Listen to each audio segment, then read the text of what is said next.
E aí, gente, tudo bem? O meu nome é Augusto Neto, eu sou professor de Geografia aqui do PH e um dos autores do Sistema de Ensino. Eu vim conversar com vocês hoje sobre uma coisa muito importante para 2018, muito importante sempre, na verdade, mas esse ano em especial, que são as eleições, agora de outubro. A gente vai dividir o nosso assunto em 3 grandes blocos aqui, para poder facilitar o nosso raciocínio.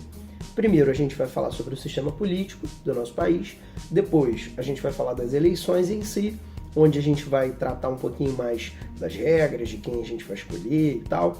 E por último, algumas dicas. Eu sei que muitos pensam diferente do outro, um é de esquerda, um é de direita, um é liberal, um é conservador, mas tem algumas coisas que são universais de dica aqui para a gente poder votar em quem a gente realmente acredita, tá? Primeiro ponto de partida legal é a gente olhar o nome do país, né? A gente carinhosamente sempre chama de Brasil, mas o nome completinho é República Federativa do Brasil. E república quer dizer que a gente tem o povo como o agente soberano dessa organização política. Então, a gente escolhe democraticamente quem são as pessoas que nos representam. Quando a gente olha que é uma república federativa, isso quer dizer que a gente tem uma federação de vários estados, de várias chamadas UFs, né? Quando a gente preenche formulário, as unidades federativas. Então, há uma subdivisão disso tudo. Olha, eu acho que já deu para perceber que não é tão fácil assim organizar e governar um país. Então, é necessário que a gente consiga entender os poderes necessários para que esse país se organize e também as esferas ou as escalas em que cada um desses poderes vai atuar. Então, em cada um, no poder executivo, no poder legislativo e no poder judiciário, você tem organogramas ali por escala. Então, principalmente nos 2 primeiros, onde a gente vai escolher alguns representantes, a gente tem o executivo fazendo o quê? O executivo é aquele, o poder executivo é aquele que executa de fato as ações de governo. Então, o Poder Executivo capta as demandas, compreende se a gente precisa de escola, se a gente precisa de hospital, se a gente precisa de investimento aqui ou ali e executa de fato essas coisas, coloca isso em prática para acontecer.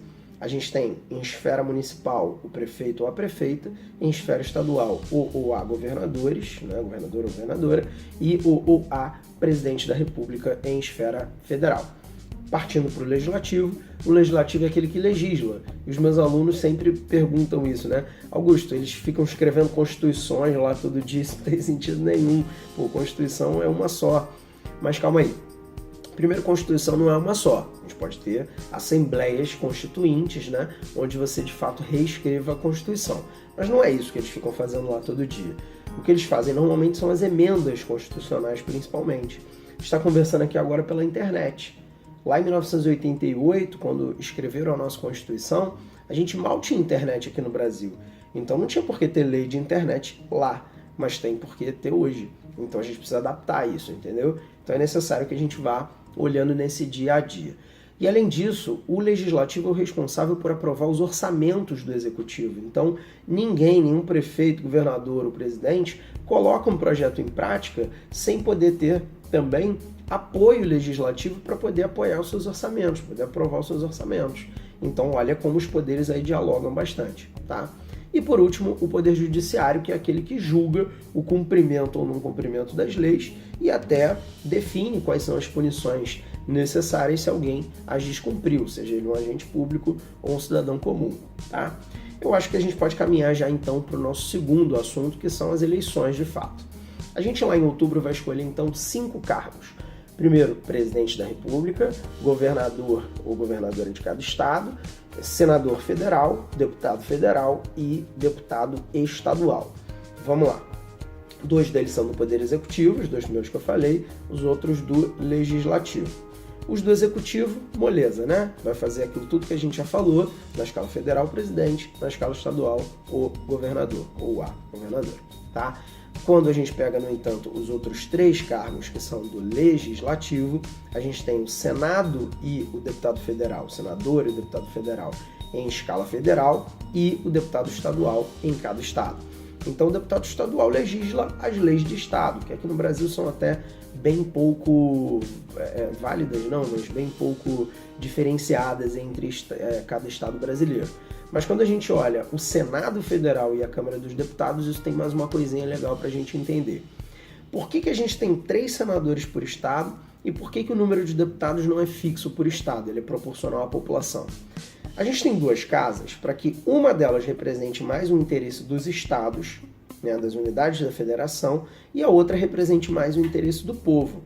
No caso do Senado, a gente tem 3 por estado. Então, o Acre ou o Amapá, que são estados pouco populosos comparados aos outros do Brasil, e São Paulo, que é o estado com mais gente, eles são representados iguaizinhos, com 3 senadores.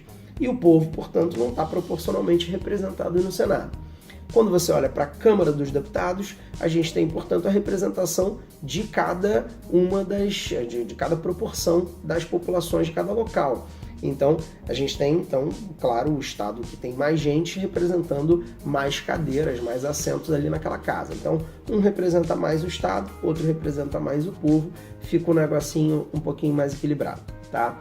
E, por último, a gente olha sobre essa questão das eleições, sobre os modelos de escolha. A gente tem as eleições majoritárias e a gente tem as eleições proporcionais. No caso do executivo é sempre majoritária, quem tem mais voto ganha, entra. No máximo a gente vai precisar de um segundo turno.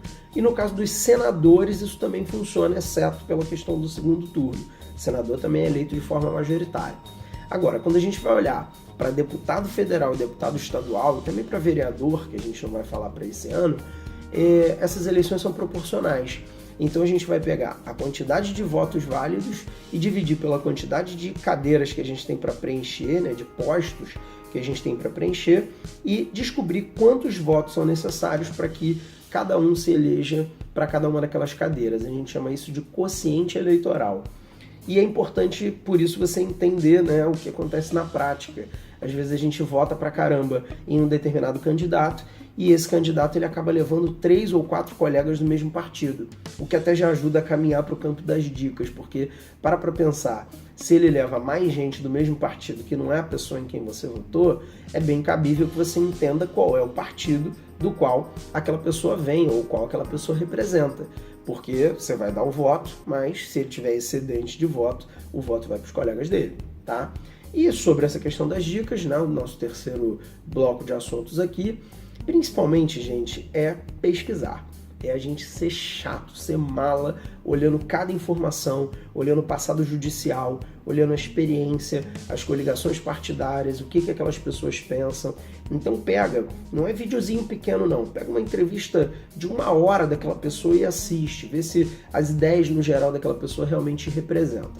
E até para entender que essas ideias muitas vezes são complexas, né, tem conceitos no meio e tal, a gente tem 2 dicas aqui abaixo na descrição do vídeo. Primeiro, uma dicasinha é um vídeo, na verdade, para você assistir, entre esquerda e direita ali, como é que foi isso historicamente, como é que foi essa definição, o que isso representa hoje. É bem legal para a gente entender, então, como que não é uma coisa tão binária, tão simples de sacar, tá? E o outro link é um link de um teste para você fazer, para que você entenda onde as suas ideias se posicionam, tanto na questão econômica, entre esquerda e direita, tanto na questão social, entre uma posição mais liberal ou uma posição mais conservadora ou até mais autoritária, tá? Então faz isso, preenche lá as questõezinhas desse teste, até um pouquinho grande, mas vai valer a pena, para que você consiga se entender, para depois entender os seus candidatos, os possíveis candidatos, escolher o seu, e por fim poder fazer uma boa escolha.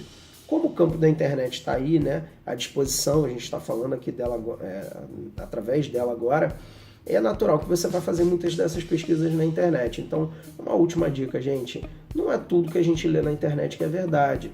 A gente, às vezes, pode ter posições tendenciosas ou até informações que são de fato falsas, até às vezes sem má intenção. Então, cabe a gente buscar e buscar e buscar e procurar e procurar e procurar para ver se cada uma dessas fontes realmente representa a verdade sobre o que a gente quer pesquisar, tá? Eu sei que cada um tem uma ideia, cada um tem uma ideologia, cada um tem uma posição sobre várias coisas, mas tem uma coisa que a gente quer em comum, é viver num país melhor. Então eu espero ter te ajudado. Se você gostou, curte aí, compartilha, mostra para o seu pai, para sua irmã, para o seu irmão, para um amigo, para que a gente consiga propagar esse voto consciente aí para outubro, tá bom? Grande beijo para vocês. Tchau, tchau.